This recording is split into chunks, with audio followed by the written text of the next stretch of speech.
Well, it's a bit difficult to say how it all started because it's never one event or it's always a lot of things. There are two things how it all started. One is cryptocurrency. I was always very interested in cryptocurrency, and I was working with McKinsey, and I was doing their very traditional and very big sector, banking and insurance. So Bitcoin somehow popped up and we were discussing it. And if I'm very honest, I did not believe in cryptocurrency. I did not believe in all this concept of digital currency, anonymous transactions and so on. But I still was following Bitcoin. And it got more and more successful and it got more and more interesting. So in 2013, beginning of 2014, I was thinking about cryptocurrency. But I was also thinking a bit how to bring cryptocurrency to the next level, actually. Bitcoin has a lot of good things. It is the pioneer. Without Bitcoin, without their blockchain, without the idea, we all will not be here. But they have several things. One is Bitcoin is not a coin for everyone. It is has its own usages, and it is the right coin for some people, but not for everyone. For example, a lot of people are attracted who are more speculators because the price goes up and down quite a lot. A lot of people who do more transactions are interested, but transactions meaning like a money transfer. So I send from India money to Germany, and a lot of people in the IT sector do this. And the third, I would say, big party who is interested in this was people who are interested for reasons in anonymous transactions. So as much as we all have some need for privacy, and we all do because the world gets more and more transparent, we also need to stick to some rules, unfortunately, or fortunately, we don't know, because there have been so many things happening in the last years after Bitcoin creation, like terrorism and drugs and all these things that are difficult to manage. One of the very successful things that Bitcoin was involved in was this Silk Road merchant platform like eBay, but where you could buy things that you cannot buy legally. It was closed and eventually. So Bitcoin had very interesting ideas, but it was not a mass market cryptocurrency. And I thought if you simplify cryptocurrency so that everybody understands it, it could actually become something like Facebook, something like Uber. Uber is also a very interesting company, which is controversial. You know, they change the way we live, the way we use transportation, and this is changing the world of payments and of finance. So cryptocurrency, yes, was very clear to me, I think end of 2013, maybe beginning of 2014. And then I was thinking how to bring this to the masses. When I started thinking about cryptocurrency, my contacts were more institutional banking clients, big private equity funds, so people who definitely could get excited about cryptocurrency. For example, Goldman Sachs are also excited about the blockchain and so on, and they can invest in it. But unfortunately, these people do not have real contacts out there, retail people like you and me. So the idea was how to bring a good concept, an interesting concept, out to the people. And there I have a personal friend, his name is Sebastian Greenwood, who has been active in network marketing for quite a while. He was the one actually who suggested, let's do network marketing. And I said, no, let's not. Because exactly when we wanted to start this company, another company, which was quite big, had went bankrupt, and a lot of people had lost money, and it was all over the press, the internet, and it was just a lot of bad vibes in the industry. So when we started, and he convinced me that network marketing might be exactly the right thing, so we said, let's do network marketing, but let's not sell the cryptocurrency, let's do an education package. There's definitely a lot of need for education, especially also in developing markets on finance, personal finance, and a lot of people who want to be successful but somehow still do not know why and how to do this. So what we did is we created the education packages and we attached to them the free mining rights. And we said, okay, if you do the education package, if you're interested in cryptocurrency, do it. Even today, not all of our people mine the coin. Some of them just do the education package. And this is actually how it all started. But when it all started, I remember one of our first events was in Finland, because people got very excited about this actually. I don't know how often I had to explain what is cryptocurrency, what is Bitcoin. And this was actually how it all started, end of 2014.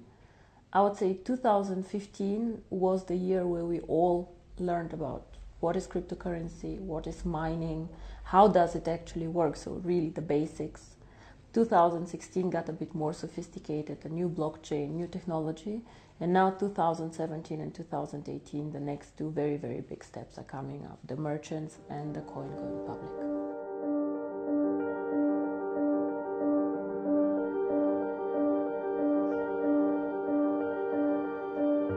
If you go to websites like CoinMarket or whatever, you will see that there are a lot of cryptocurrency out there. Nobody can say how many actually. It can be 400 or 500, we just don't know.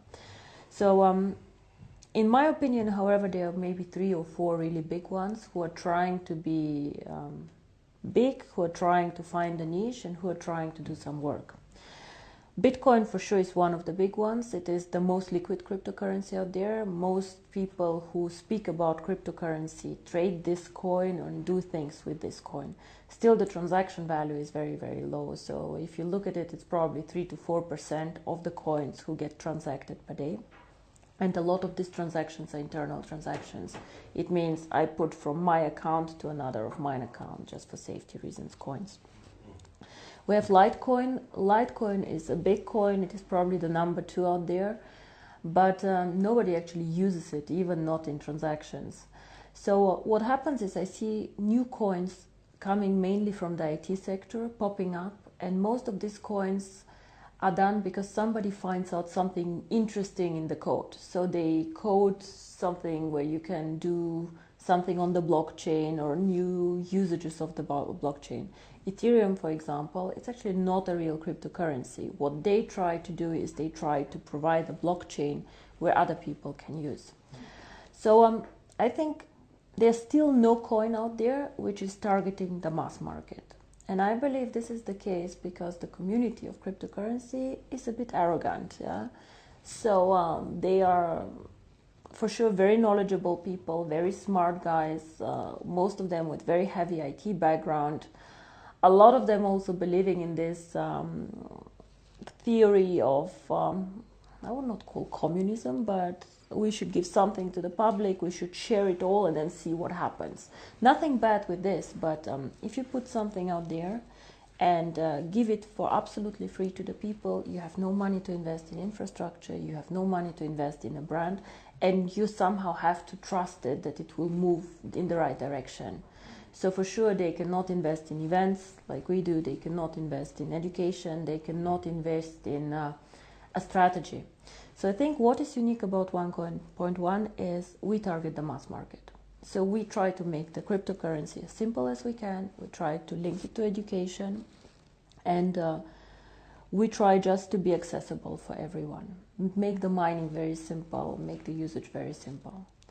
The second thing that I believe we are unique is that we are very global. So we always try to create a currency that is present on all continents.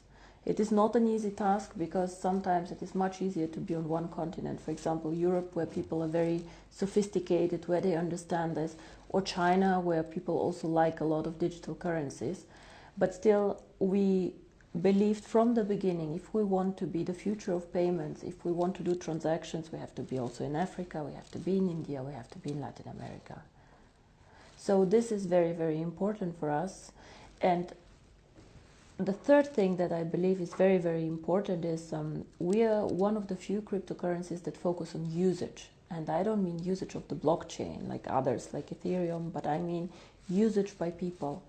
Because cryptocurrency itself has no real value. It is just an algorithm, it is just a digital number that you have. Unless you put something behind. Something can be a brand, but something can be also the usability. What we want to do with OneCoin is we would like to be the first choice for merchants. We want to create something like PayPal, saying it very, very simply, but in the cryptocurrency world. And we all know how simple PayPal goes. You just press a button and you send from A to B money. For the merchant, it's quite expensive, but it's very simple. You know, you join a big network and you just can take money in from all over the world. I can send money to Australia today if I decide to, and it's very, very simple. So for us, this is also why we did the changes on the blockchain. We decided to make it a very fast blockchain, so it runs every minute. In average, this means that every 30 seconds your transaction gets approved, because you do not, you join like within the block running, and it is as fast as Visa and MasterCard do transactions. I believe that this is also something very, very unique. I have not seen any cryptocurrency focusing the strategy on merchants. Most of them are speculator currencies, and whenever you have high volatility, it means the price going up and down very, very quickly and fast. It is bad for you as a merchant. Why? Because you want to take the money that you want. You want to sell a service for €100. So you would like tomorrow to have the €100 too, and not to have €90, 110. Of course, you're happy if you have the 110, but it can go both ways. So as a merchant, you want to be sure you will receive what you advertised as a price, and this happens only if the cryptocurrency does not move too fast, too much.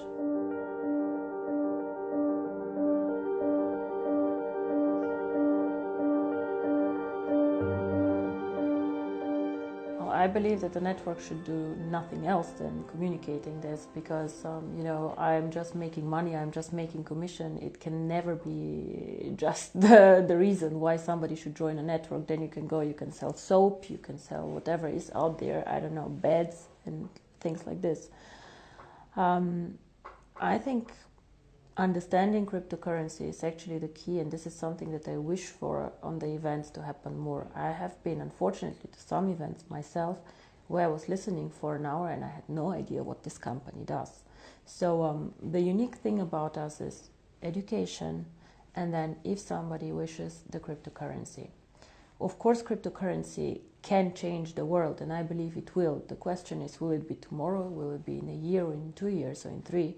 It is unstoppable. It already started. The interesting thing about cryptocurrency is it is so global that it is very difficult even to stop it. So much better than trying to stop cryptocurrency, in my opinion, is to regulate cryptocurrency. Just to regulate cryptocurrency as part of the financial landscape. We are not banks, for sure not, but to make some rules for people out there, because today everybody can go and create a cryptocurrency and start collecting money. This is not the way it should be. So what we, for example, do is we already started doing KYC procedures, things that you normally do for opening a bank account. Or if you're a merchant and you want to join us, you still have to provide us with some documents so we know what do you sell, what is happening, why is money being transferred. We don't have to, but we do this. So this is one thing with the merchants. It's a lot of freedom of business. For example, for the European market, if you're a small, innovative Swedish company, what can you do? You can develop some cool software, you can do things. Most of us are in the digital network, they are doing interesting things, and then you want to sell it to other markets. It can be Asia, it can be India, it can be everywhere.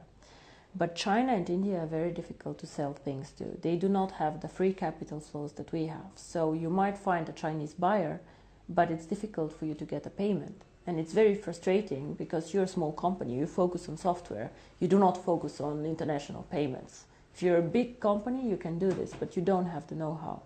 Now here, cryptocurrency can help you, because OneCoin is very strong in China and is very strong, for example, in Europe. So what you can do is you can put your software in our shop that is starting now in next year.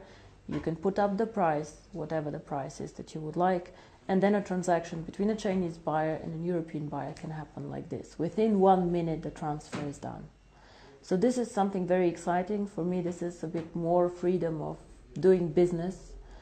And the second thing, as you say, is the unbanked. Now, the unbanked, I don't know if you had a look what happened in India. India is a cash economy, so a lot of the poorer people who do not have a bank account for several reasons. Poor people normally do not trust banks.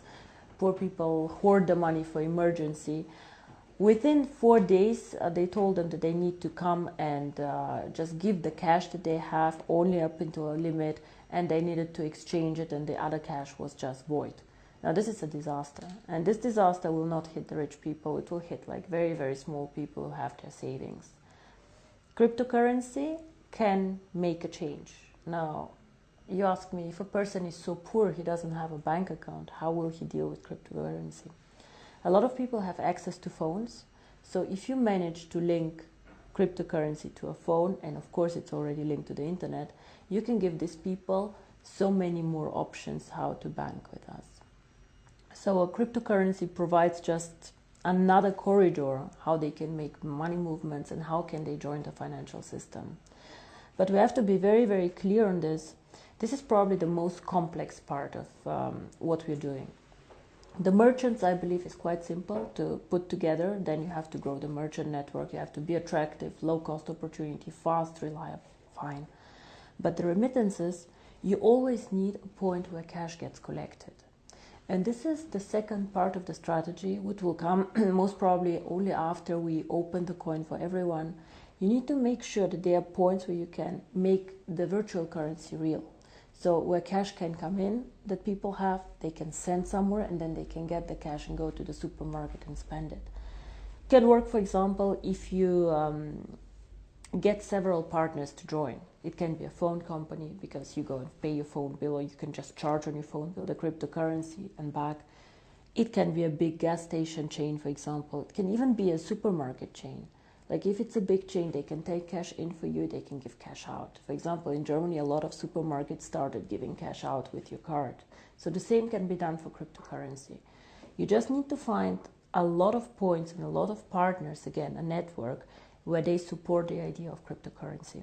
And to be honest, I believe that this will happen because banks currently have a monopoly on many things, and they do not treat some of their clients in a good way. So I believe that the second system, a financial system, will be created and somehow will happen. How fast, I cannot tell you, but there's always this tipping point theory. Things start, grow, at one point of time, they just reach a point where it just gets inevitable and just like goes out.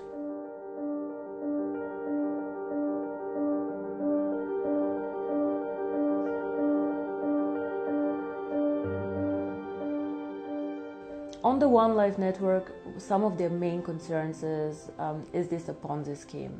And when you have a digital product that you cannot touch, like an education package, of course people are more skeptical.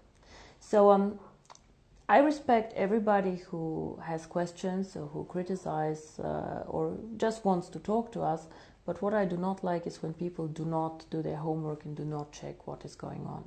Now, a Ponzi scheme, we all know what it is. A Ponzi scheme means that new money feeds old money. So we had this Bernie Madoff scandal somewhere, like the guy was taking investments from the public, promising huge returns and then paying out the returns, not because he was a smart investor, but because he had, taken new money in, and at one point of time it stopped. When you join the OneLife network, what happens? First of all, we have never made any return promises. Why? Because we are selling the education package. It's up to you if you mine the coin or not. What will happen to the cryptocurrency, we do not know. And this is a very, very clear statement. Cryptocurrency is one of the most risky asset classes out there. Nobody knows what will happen. It can go through the roof, but it also can not go through the roof. So both is possible. But what is important when you speak about a Ponzi scheme is, first of all, we give people the opportunity to make money without paying for a position. Every week I have between 300 and 500 people in the network, sometimes even more, who have a non-paid position, a rookie position, and who make commission on them. These people also can earn tokens to go and join the mining. So of course, it's not a Ponzi scheme if I let you work for free and let you make money making for free. I'm paying you, you don't pay me, point one. And the second point, which is very important, as I said, is fresh money feeding old money. Now, why and how am I obliged as a OneLife network to pay you? I'm obliged to pay you only a commission when you earn it. And you earn the commission only by making a sale. So only if you go and you sell a package, I am obliged to pay you. So I do not need to get somebody in my network to meet my obligation. If you all stop selling tomorrow, I don't have any obligations anymore to anyone on paying commission, because there's no sales event coming up. And this is very, very important. Whoever is interested, but unfortunately a lot of our critics are not interested in this, can check out also the legal opinions that we have. We have a Swedish legal opinion, we have an English legal opinion, we have a German legal opinion, Italian I think also. All of these jurisdictions are quite strict and have very clear rules. And all of this are saying we are not a Ponzi. Now, one thing that I would like, again, to make sure in the network, I believe that we as a company are very clear on what we do and what we don't. But sometimes some people get overexcited and say things that are simply not correct. So I, again, would like to ask all of our distributors to take education extremely serious. Educate the people that go out there, educate the downline and the distributors, so that the information that we provide to new people is correct. Because I believe our company and our product is exciting enough. We don't need to be selling so hard and saying things that are not correct.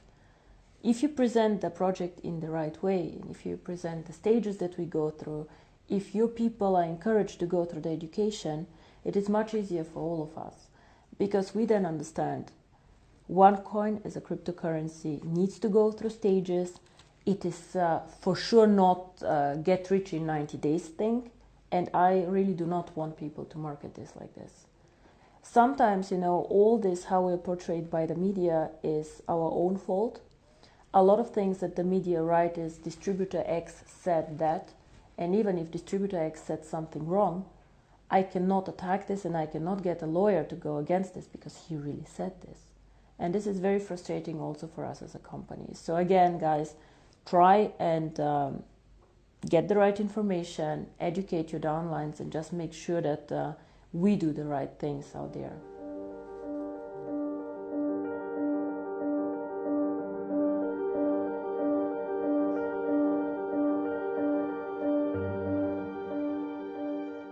So we had 2 very exciting years. We were growing very fast. We were doing very, very good things. We did some adjustments too as a company on the blockchain, things that we just did not know before when we started. For example, the blockchain and the merchants. Now, the best, I think, is yet to come, and the most exciting part is coming now, because now we have to move from just mining the coin into usability of the coin. And the first thing how you can use the coin is moving on with the merchants. 2017, January, February, we launched our own merchant platform. So what does this mean? As a merchant, you can join the platform for free, and you can sell your services or your products, whatever you have. You can sell it in this platform. You have access to over 12 million people there, because we have about 3 million paid accounts and about 9 million free accounts in the system. So this is a lot of people. And the good thing about these people is the paid accounts, these are people who have for sure money and who are interested in buying things online. So you can join as a merchant for free. And for example, I don't know, if you have a flower shop, you can say, okay, this is a voucher for my flower shop. It is worth €100. You can come any day and join me. Groupon, for example, does things like this. However, they force the merchant to do a 50% discount on whatever they sell so that they are attractive. And the fees that the merchant pays are very high. So in the end of the day, they're only 20% maybe staying with the merchant. What we want to do is, if you're a merchant, you get access to our client base. You can offer your services, you can offer your products. However, we want you to take 25% of whatever the price is in coins. Of course, a lot of our network will get excited. Some of them have small businesses. Some of them already are exciting merchants about this. So these people can join the network of stores, the network of people, and so on. So We will also incentivize the members to bring in merchants. The liquidity of the coin currently is still low. So this means that you cannot liquidate all of your coins tomorrow before going public.